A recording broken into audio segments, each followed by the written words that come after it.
इसलिए भारत लेके नहीं चल नहीं, रही है। इंडिया नाम से हमेशा से डरता हूँ। पिछले 5000 साल से हम भारत ही है। तो इंडिया तो जो लोग फॉरेन वॉरेन घूमता है वो लोग का नाम इंडिया होता है। हम लोग तो भारत ही जानते हैं। तो बिहार का कौन सा बिहारी इंडिया को जानते हैं आप बोलिए? हमें तो भारत बोल के ही तो बड़ा हुआ है।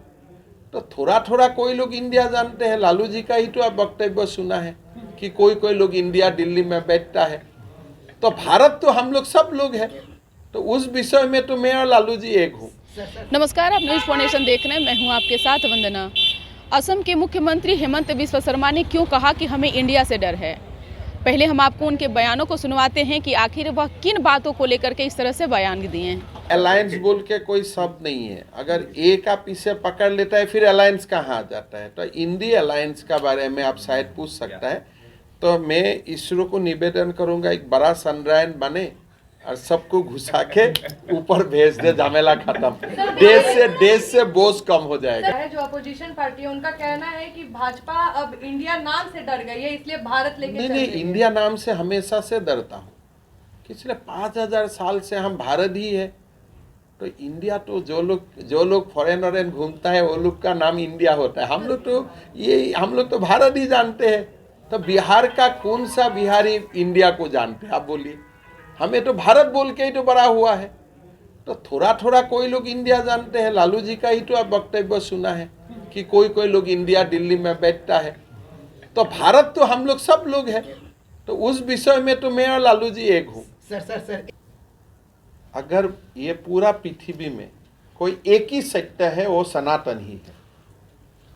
ये सनातन है जो बोलता है परमात्मा होता है और परमात्मा का सभी संतान आत्मा होता है, जिसमें कोई जात भेद कास्टिज्म कोई धर्म नहीं होता है। ऐसा एक सत्य का ऊपर और क्या सत्य हो सकता है आप बताइए? इस तरह क्यों बोल रहे हैं? ये लोग बोला ना वो लोग को संग्रह में जाना है, चुनाव का बात, इसलिए ऐसा बोलता है। आप देखिए, जब से ये इंडिया या जो भी फॉर्म हुआ है तो उसका बाद आपको ये दिखाई पड़ेगा कि एक एक करके लोगों ने हिंदू विरोधी बयान देना स्टार्ट किया। शुरुआत किया कांग्रेस का अध्यक्ष मल्लिकार्जुन खड़गे जी ने, फिर उनका बेटा प्रियंक खड़गे ने, फिर आगे जाके उदयनिधि स्टालिन ने, फिर ए राजा ने, फिर उद्धव ठाकरे तक। तो एक का बाद एक जो हिंदू विरोधी बयान आ रहा है या सनातन विरोधी वक्तव्य बार बार आ रहा है, इसका ऊपर कांग्रेस का प्रतिक्रिया क्या है? कांग्रेस बताता है कि ये फ्रीडम ऑफ स्पीच है। लेकिन मेरा प्रश्न यही है, अगर ऐसा ही बयान कोई अगर इस्लाम का विरोध में देता था तो कांग्रेस का रिस्पॉन्स क्या होता था? अगर यही वक्तव्य ईसाई का विरोध में हो जाता था तब कांग्रेस क्या बोलता था? तो आपका जो मानदंड है, अगर किसी ने इस्लाम को विरोध किया आपने उनको बोलता था कि वो कम्युनियल है। अगर ईसाई को विरोध किया आप बोलता था ये कम्युनियल है, उनको जेल जाना चाहिए। तो वही मानदंड जब हिंदू का खिलाफ बोला जाता है तो वही वक्तव्य आप क्यों नहीं रखते हो? मतलब ये सारे जो काम हो रहा है, ये काम का पीछे राहुल गांधी है, कांग्रेस है, और पूरा ये जो सनातन विरोधी जो गतिविधि है ये कांग्रेस का ब्रेन साइड है। मतलब कि राहुल गांधी पूरा राहुल गांधी का डिक्टेशन में ही ये काम हो रहा है। नहीं तो ये संभव ही नहीं है। मल्लिकार्जुन खड़गे तो उठते हैं बैठते हैं राहुल का इशारा में, उनका बेटा भी उठता बैठता है राहुल का इशारा में। ये जो पूरा हिंदू विरोधी घटनाक्रम चल रहा है, इसका जो किंग पिन है, ये किंग पिन राहुल गांधी ही। अच्छा, बिहार आके क्या लगा आपको देखकर? देखिए, मैं काम का बारे में तो नहीं बोलना चाहता हूँ, इसलिए यहाँ काम आने से एम्स भी दिखाई देता है, बढ़िया बढ़िया राष्ट्रीय राजमार्ग भी दिखाई देता है। मैंने एयरपोर्ट आया, मोदी जी ने एयरपोर्ट का भी एक्सपांशन शुरू किया है।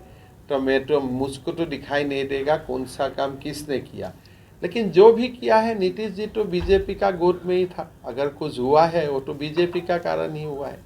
फिर से आ जाना चाहिए उनको। मतलब अभी वो थक चुका है। अभी तो ऐसे मेंबरशिप लेके कहीं बैठ जाए तो अलग बात है, बट अभी और मुख्यमंत्री बनने का कहाँ है, वो तो थक चुका है। बिहार के एक मंत्री हैं, is full of cyanide, potassium cyanide, और 55 तरह की अच्छी बातें हैं, लेकिन साइनाइड भी है। देखिए, मैं कौन व्यक्ति है मैं नहीं जानता हूँ, लेकिन जो भारत में ये जो सिलसिला शुरू हुआ है हिंदू का खिलाफ बोलने का, वही व्यक्ति को मैं अगर ऐसा ही स्टेटमेंट अगर मैं मुसलमान, ईसाई, ज्यूस का खिलाफ में दे देता हूँ, तब क्या होगा? तब तो पूरा बवाल बच जाएगा। तो ये अगर आज कोई शिक्षा मंत्री ये बयान दे रहा है, वो कौन सा पार्टी में है? उन पार्टी का लीडर का अनुमति बिना क्या ऐसा बयान हो सकता है? एक बार हो सकता है, दूसरा बार तो नहीं हो सकता है। अभी बीजेपी का 2 सदस्य ने इस्लाम का विरोध वक्तव्य दिया, पार्टी ने तुरंत कार्रवाई किया। इसलिए हम नहीं चाहता हूँ कि कोई धर्म का खिलाफ बयानबाजी हो, व्यक्ति का खिलाफ हो। अभी आप रामचरितमानस का पीछे जाएगा तो आपका इतना आपका उर्वर ब्रेन है कि आप राम को भी क्रिटिसाइज कर सकते हैं, तो आप अपना तो पिता माता को भी आप छोड़ेगा नहीं। तो ऐसा महान व्यक्तित्व को जो पार्टी में रखते हैं, वो पार्टी का मुखिया का बारे में। तो सुना आपने कि क्या कुछ कहा। बता दें कि इंडिया गठबंधन जब से बना है तब से कहीं ना कहीं विवादों से घिरा हुआ है। एक तरफ जहां आपको बता दें कि इंडिया गठबंधन में को लेकर के कई तरह के चर्चाएं चली। पहले यह भी चला, महागठबंधन के नेताओं ने बिहार में यह कहा कि इंडिया का नाम बदलने वाला है। हालांकि ऐसा कुछ भी नहीं किया गया केंद्र सरकार की ओर से। लेकिन वहीं जब यह सवाल आसाम के मुख्यमंत्री हेमंत बिस्वा शर्मा से किया गया तो उन्होंने साफ तौर से कहा कि हाँ, हमें इंडिया से डर है। क्योंकि ऐसा इसलिए क्योंकि हम लोग 5000 वर्षों से इंडिया और भारत के नाम से ही जानते हैं, और ये लोग जो घमंडिया गठबंधन हैं, ये लोग एक बैनर तले आए हैं। इन लोगों को हम इसरो से आग्रह करेंगे कि एक ऐसा चंद्रयान बनाए ताकि इन लोगों को ऊपर भेज दें, ये लोग फिर कभी नज़र ही नहीं आए। यानी कि एक बड़ा बयान इन्होंने दिया है, और कहीं ना कहीं जो आने वाले समय में है इंडिया गठबंधन के जितने भी घटक दल हैं उन लोगों की सफाया करने की इन्होंने बात कही है। अब देखने वाली विषय होगी कि इस बयानों से देश की राजनीति में क्या कुछ भूचाल मचता है। इसकर बस इतना ही। बने रहिए न्यूज़ पॉनेशन के साथ। धन्यवाद।